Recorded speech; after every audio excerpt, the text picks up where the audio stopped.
Bismillahirrahmanirrahim. Malhamah Al-Kubra inilah perang terbesar sepanjang alam semesta dan perang penutup. Tidak ada lagi perang setelah itu. Malhamah Al-Kubra adalah perang paling terakhir. Baik kaum muslimin yang kami muliakan, hanya saja peperangan ini terjadi antara dua kubu saja. Perang antara umat Islam yang militan di bawah pimpinan Imam Al-Mahdi dan mujahidin terbaik dari seluruh dunia yang merapat dalam barisan beliau melawan pasukan terpilih, pasukan terbaik dari seluruh Eropa dan Amerika. Jumlah pasukan itu ada 80 bendera. Satu bendera membawa 12.000 pasukan-pasukan terbaik, laki-laki seluruhnya. Hebat dalam memanah, jago dalam berpedang, handal dalam berkuda. Dan kata Rasulullah, Malhamah Al-Kubra itu perang manual, bukan perang teknologi. Pada masa itu peperangan sudah menggunakan pedang, tombak, panah, dan kendaraan adalah kuda. Peperangan Malhamah Al-Kubra tidak lama, hanya berlangsung 4 hari saja. Pasukan Imam Mahdi sebelum dikirim, pasukan ini sepertiganya murtad, keluar. Jadi orang-orang munafik pada mengasingkan diri. Kemudian sisanya yang 2/3 inilah yang dibagi dalam 4 hari peperangan. Malhamah Al-Kubra secara bahasa Indonesianya adalah peperangan kolosal terbesar. Bila bapak-bapak pernah menyaksikan perang-perang kolosal di dalam film-film Hollywood, termasuk Lord of the Ring, maka dapat dirasakan lebih kurang macam itulah peperangan nanti. Serba manual, berhentinya peperangan hanya malam hari saja. Kalau perang spektakuler sekarang ini, perang modern sekarang ini, seluruhnya berlanjut siang malam. Betul tidak kalau sekarang? Karena menggunakan teknologi, menggunakan satelit, menggunakan rudal dan sebagainya, drone tanpa, pesawat tanpa awak dan seterusnya. Tapi peperangan manual balik zaman dulu, malam istirahat, siang perang, malam istirahat. Kaum muslimin yang kami muliakan, di dalam Taurat dan Injil, perang Malhamah Al-Kubra ini disebut dengan sebutan, kalau di Taurat Harmajiddun, kalau di Injil Armageddon. Dibuat oleh Hollywood film yang menipu kita, seolah-olah itu adalah serangan meteor dari ruang angkasa menabrak bumi, ya, padahal bukan. Armageddon adalah peperangan yang terdapat di kitab suci Taurat, yang terdapat di kitab suci Injil. Peperangan akhir zaman yang paling seru, yang paling sengit. Manusia-manusia terbaik dari orang-orang terbaik di muka bumi berhadapan dengan musuh-musuh jahat terbaik. Daya tempur mereka terbaik, kehebatan mereka juga terbaik, strategi mereka juga terbaik, dan jumlahnya luar biasa fantastis dibandingkan dengan pasukan mujahidin di bawah pimpinan Imam Al-Mahdi.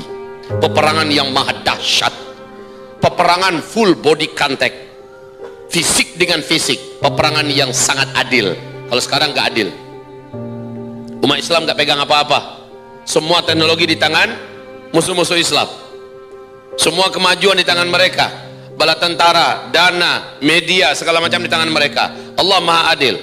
Allah akan hantamkan meteor ke muka bumi ini nanti, dan meteor ini yang menghentikan semua teknologi serentak. Setelah itu kalian semua, kata Rasulullah, kembali seperti zaman sekarang. Kalian akan menggunakan semuanya serba manual, persis seperti zaman ini. Perang kalian saat itu adalah menggunakan pedang.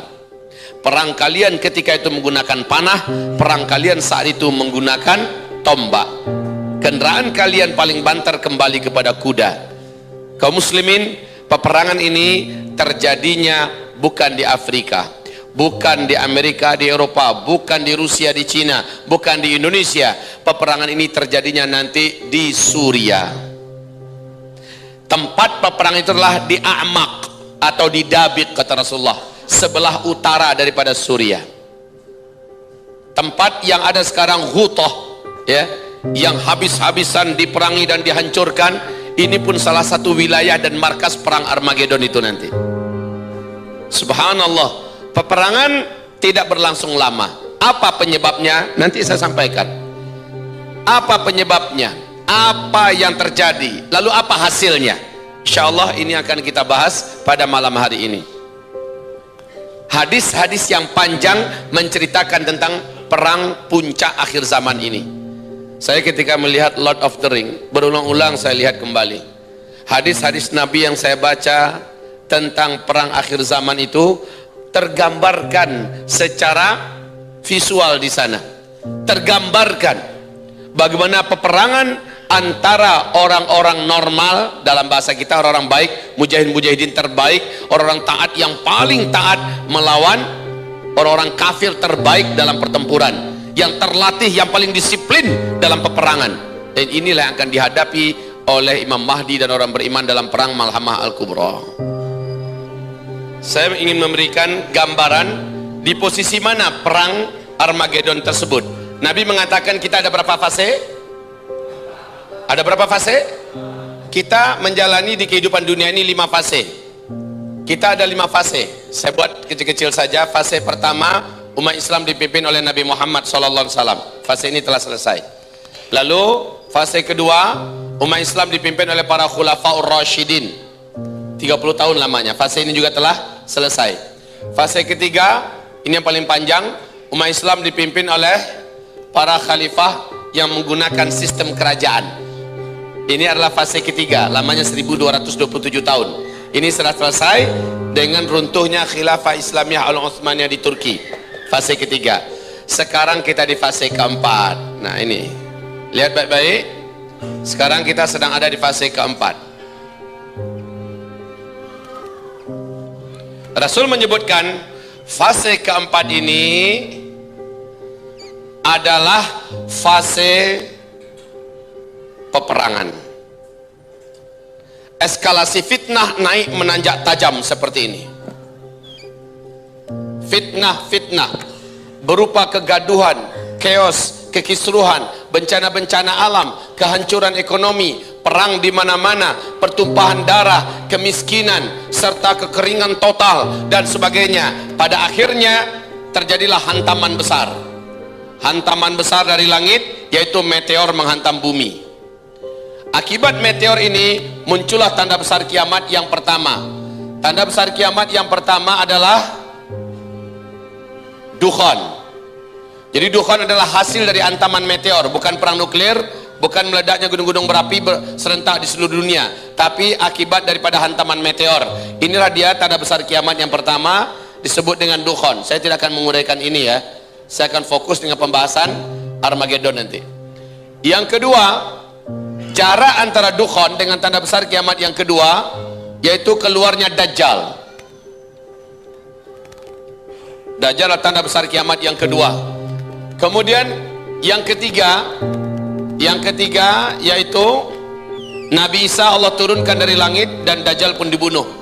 Dan yang keempat ini sebagai penutup langsung dari fase keempat, yaitu lepasnya Ya'juj dan Ma'juj. Setelah Ya'juj dan Ma'juj habis, manusia di muka bumi hidup dalam keadaan aman yang benar-benar di puncak aman bagaikan di surga dunia. Inilah fase kelima. Islam akan kembali memimpin seluruh dunia. Dan ini Allah janjikan di Al-Quran surat An-Nur ayat 55, dan juga dalam hadis riwayat Imam Ahmad. Hadisnya dinyatakan sahih oleh Syekh Ahmad Syakir. Inna Allah